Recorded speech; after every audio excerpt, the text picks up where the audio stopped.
बनारस, एक शहर जहाँ हर गली में कहानी छुपी होती है, जहाँ मौत भी एक उत्सव की तरह होती है। लेकिन मणिकर्णिका घाट के उस पार एक जगह है जहाँ मौत भी शांति नहीं देती। दोस्तों, आज की स्टोरी सुनाने से पहले मैं आप लोगों से ये कहना चाहता हूँ, मैं अपनी तरफ से पूरी कोशिश करता हूँ। अब आप लोगों को मेरी आवाज़ पसंद नहीं आती या क्या नहीं पसंद आता मुझे नहीं पता।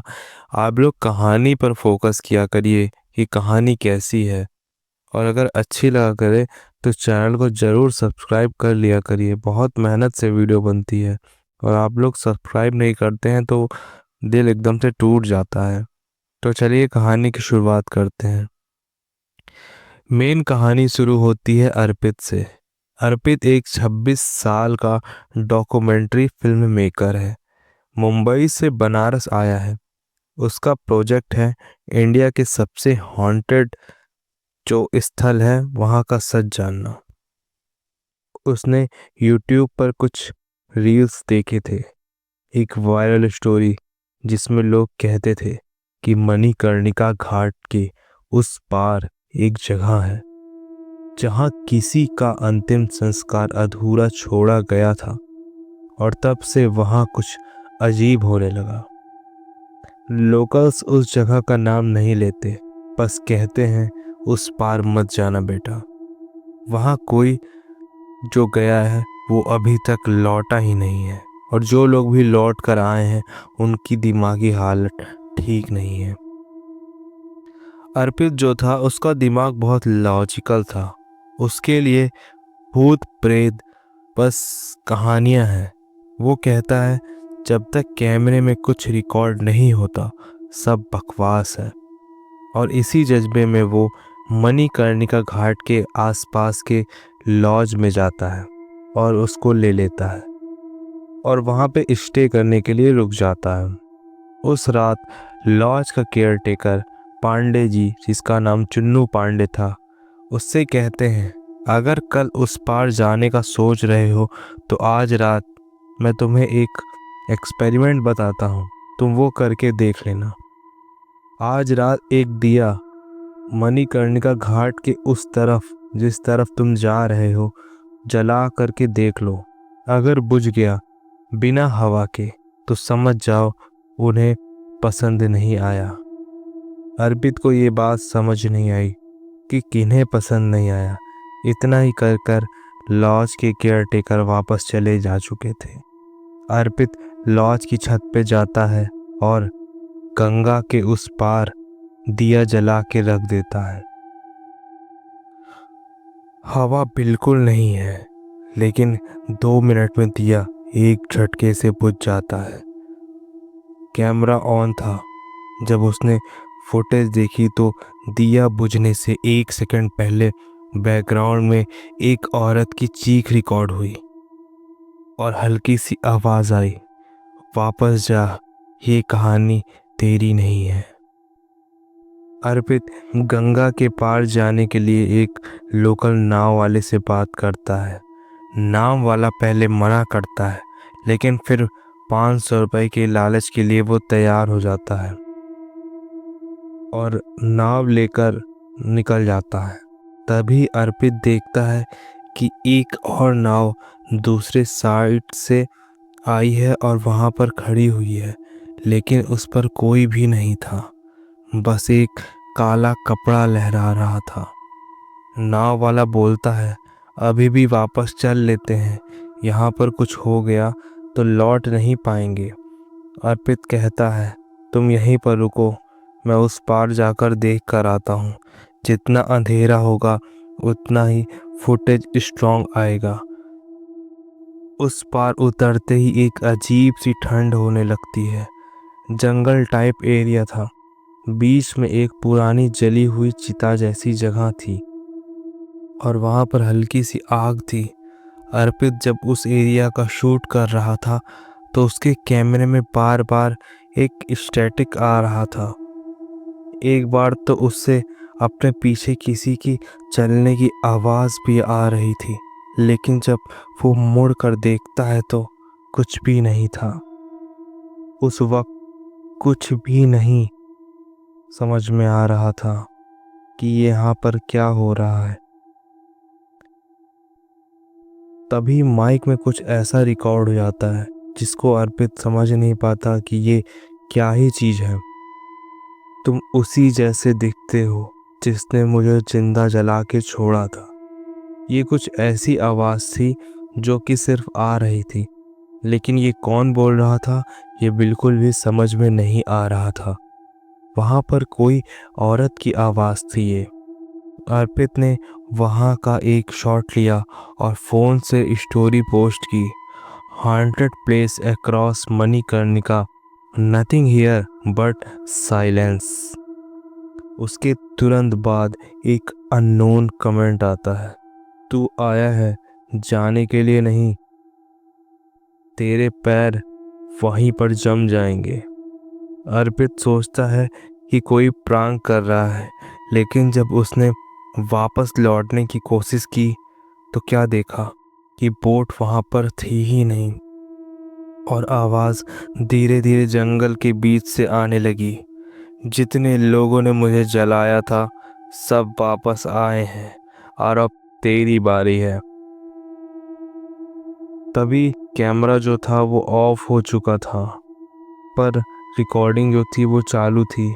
उसमें लास्ट फ्रेम जो था उसमें एक औरत की जली हुई छाया थी जो कैमरे के बिल्कुल पास आई और बस एक लाइन बोली, तुमने कहानी ढूंढनी थी ना, अब तो खुद कहानी बन जाएगा। अर्पित अभी तक वापस नहीं आया। लॉज का केयरटेकर पांडे जी टेरेस पे आकर गंगा के उस पार देखने लगा, लेकिन कुछ भी नजर नहीं आ रहा था।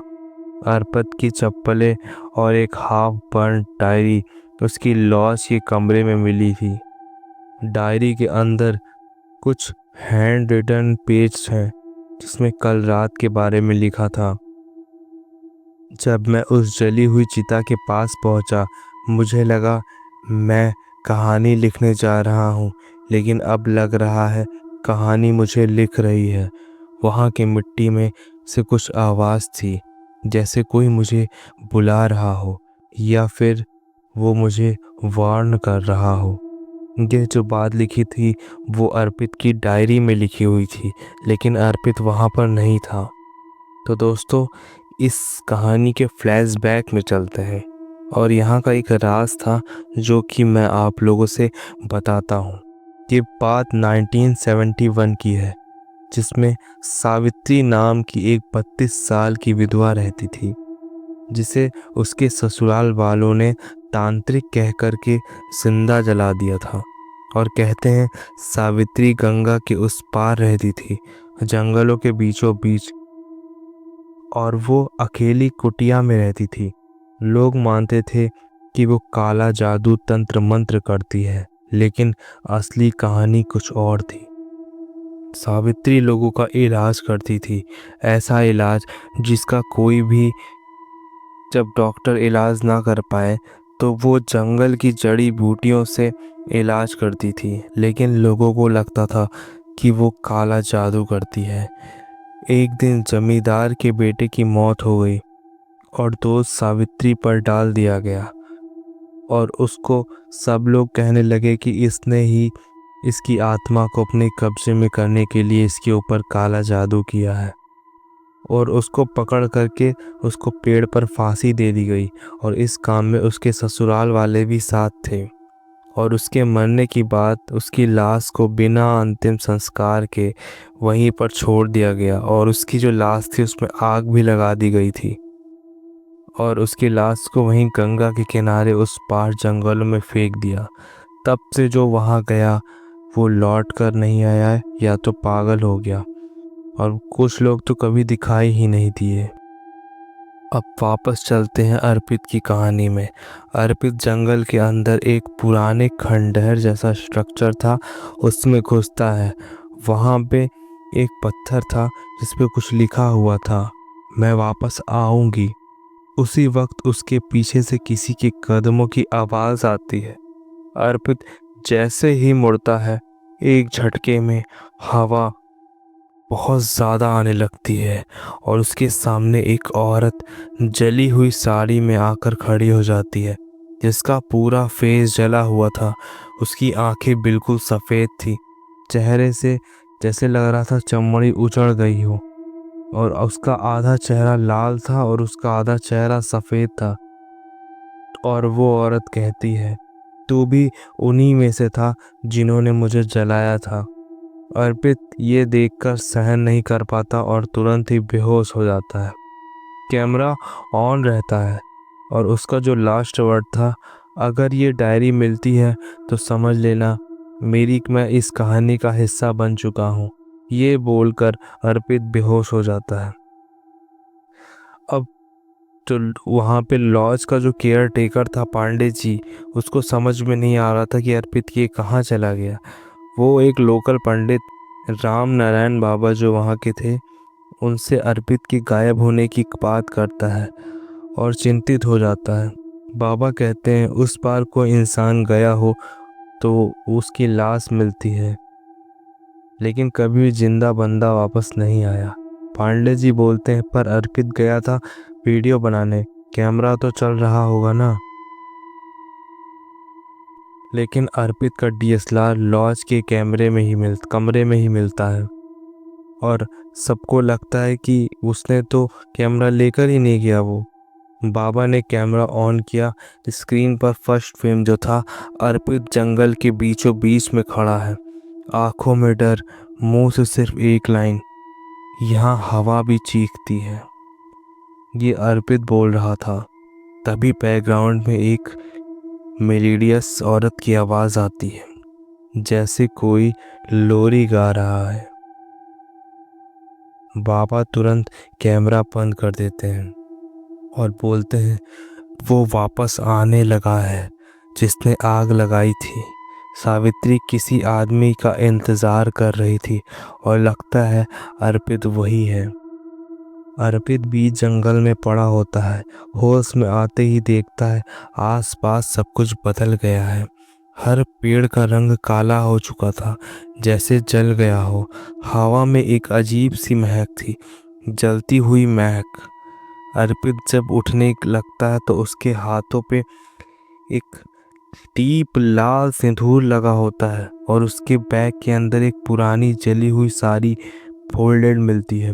उस साड़ी के अंदर एक नोट, जब कोई जलती लाश से वादा तोड़ता है ना, तो आत्मा उसका पीछा नहीं छोड़ती, बदले में उसकी जान ले लेती है। घाट पर एक बाबा जिनका नाम महाकाल बाबा था, वो कहते हैं सावित्री ने अंतिम संस्कार पूरा नहीं होने दिया। उसके अंग जंगल में ही पड़े हैं और उसकी आत्मा मणिकर्णिका में। अर्पित अगर दोनों मिला दे तो उसका विनाश निश्चित है। सावित्री जो है, उसके जो अंतिम संस्कार हुआ था, उसमें उसके अंतिम संस्कार होने के बाद उसका पूरा अंतिम संस्कार नहीं हो पाया था, जिसके कारण उसकी आत्मा को मुक्ति नहीं मिली थी और वो भटक रही थी। अर्पित जो था वो जंगल में भाग रहा था। उसे समझ आ गया था कि सावित्री उसे मारना चाहती है, पर भागने की कोशिश में वो वापस उसी स्थान पर पहुंचता है जहां पर उसने पहली बार दिया बुझते देखा था। आज उसने फिर से दिया जलाया और आवाज़ आई, तो फिर दिया जला दिया, पर इस बार मैं बुझाऊंगी नहीं। कैमरे में एक शैडो आ जाता है जिसमें जली हुई औरत सामने खड़ी थी और उसकी मुस्कुराहट में मौत की महक आ रही थी। पांडे जी और राम नारायण बाबा एक बोट वाले के साथ अर्पित की तलाश में गंगा के उस पार जा रहे थे। बोट वाले का नाम चुन्ना था और वो कहता है कि उस पार तो सिर्फ वही लोग जाते हैं जिनके पाप उनके साथ लहरों में डूबने को तैयार होते हैं। जैसे कि बोट जंगल के किनारे लगती है, एक तीखी ठंड सी हवा चलने लगती है और सब सन्न हो जाते हैं। जंगल में एक नए इंसान मिलता है, एक छोटी सी मूर्ति जिसमें सावित्री जली हुई अवस्था में बैठी होती है, हाथ में एक दिया और दिए में गंगा जल। अर्पित अब गंगा के किनारे खुद को पानी में में पाता है। उसकी पीठ पे सिंदूर से कुछ लिखा होता है, मुझे जलाया था ना, अब प्रेम से तेरी मुक्ति मिलेगी। उसके सामने सावित्री का चेहरा फ्लोटिंग रिफ्लेक्शन में दिखाई दे रहा था। वो पूछती है, पहचाना मुझे अर्पित? अर्पित हिचकिचाते हुए कहता है, मैं तुझे नहीं जानता। सावित्री कहती है, तू वही है जिसने प्रॉमिस किया था कि मुझे दुनिया से छुड़ाएगा, पर तू भी डर गया था जैसे कि बाकी सब। तू भी जलाने वालों में ही था। अर्पित जो था वो पिछले जन्म में सावित्री का एक प्रेमी था, जिसने संसार के डर से उसका साथ छोड़ दिया था। पानी में से एक पुरानी गोल्ड चेन निकलती है जिसमें अर्पित और सावित्री का नाम लिखा था, और पिछले जन्म में उसका नाम रामनाथ था। अर्पित शौक में चिल्लाता है, ये क्या है? बाबा गंगा के किनारे बैठे हवन करते हुए कहते हैं, ये पानी अब श्रापित है। अर्पित अब उसका नहीं रहा। जब प्रेम में श्राप मिलता है तो आत्मा बंधन में बंध जाती है, और अर्पित के अंदर सावित्री भी है और वो खुद भी। तभी वहाँ का जो पानी था वो बहुत ज़्यादा बढ़ चुका था, और अर्पित जो था वो उस पानी में डूब चुका था और कुछ भी नहीं दिखाई दे रहा था। और जो गांव केयर टेकर और पंडित जी गए हुए थे नदी के उस पार, अचानक हवा चलती कि पांडे जी जो है वो पता नहीं कहीं और ही गायब हो जाते हैं, और जो सामने रहते हैं वो बाबा, उनको वहीं पर आकर एक सांप काट लेता है और उनकी तुरंत डेथ हो जाती है। तभी जो वो केयर टेकर था, पता नहीं क्या होता है कि वो हवा में उड़ने लगता है, और जो उसका बॉडी था वो जाके एक चिता में चला जाता है और वो तुरंत ही जल के मर जाता है। सावित्री बोलती है, मैं वो हूँ जिसे जला दिया गया ना, बिना अंतिम यात्रा के। अब मैं हर उस इंसान को जलाऊंगी जो प्यार का वादा करता है और तोड़ देता है। खंडहर के बीचों बीच में एक चिता जल रही है, पर इस बार सावित्री उस चिता में अर्पित को जिंदा जलाना चाहती है।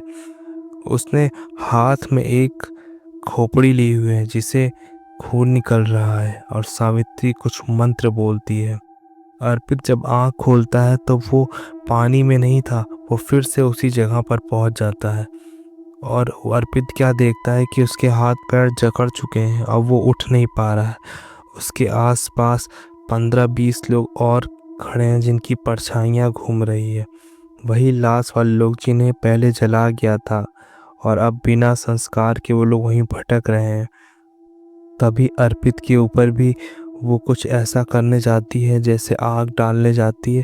तभी वहाँ पर किसी की आवाज़ आती है, रुक जा। और जैसे ही अर्पित की नज़र पड़ती है तो देखता है एक अघोरी जो कि बहुत ज़्यादा बड़े बड़े बाल किया हुआ है, काला टीका लगाया हुआ है, हाथ में त्रिशूल लिए हुए है, और उसकी पर्सनालिटी भी बहुत ज़्यादा लंबी चौड़ी है। वो उस औरत को बोलता है, सावित्री को, रुक जा, नहीं यहीं भस्म कर दूंगा।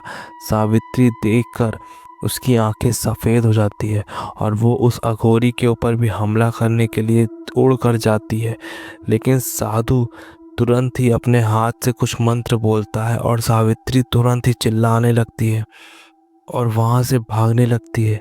तभी वो अघोरी आता है और अर्पित को उठाता है और बोलता है, बच्चा, अब तुझे मैं यहाँ से वापस भेज रहा हूँ, तो बिना पलटे वापस चला जा और कभी भी इस जंगल में या इस घाट पे लौट कर मत आना, और जो भी यहाँ पे कांड हुआ है इस बात का कहीं भी जिक्र मत करना, और अगर करना भी तो ऐसे लोगों से करना जो इस बात को फैलाए नहीं। अर्पित उनकी बात सुनता है और अघोरी बाबा पता नहीं कहाँ से वहाँ पर एक नाव अरेंज करते हैं, या लकड़ी का कुछ ऐसा रहता है नाव जैसा, उस पर अर्पित बैठकर नदी के इस पार आ जाता है। अघोरी वहीं पर रुक जाते हैं और सावित्री गायब हो जाती है। वो अघोरी वहीं पर तंत्र साधना कर रहे थे, बहुत सालों से वो वहीं जंगलों में ही रहते थे, नदी के किनारे। वो बहुत ही बड़ा एरिया था और सावित्री की शक्तियाँ उन अघोरी के पास नहीं पहुंच पा रही थी। तो वो अघोरी आते हैं और अर्पित की जान उस अघोरी की वजह से बच जाती है। और इस कहानी का यहीं पर एंड हो जाता है। अर्पित अपने घर चला जाता है और इस बारे में बहुत ही कम ही लोगों को बताता है। जो इंसान जिसकी मौत हो जाती है अचानक से, जिसकी आत्मा को मुक्ति नहीं मिलती, वो भटकते रहते हैं और वो अपना बदला भी ज़रूर पूरा करते हैं। अगर ये स्टोरी अच्छी लगी हो तो चैनल को ज़रूर सब्सक्राइब कर लीजिएगा दोस्तों। मिलते हैं एक नई कहानी के साथ, तब तक आप सभी का दिन शुभ हो।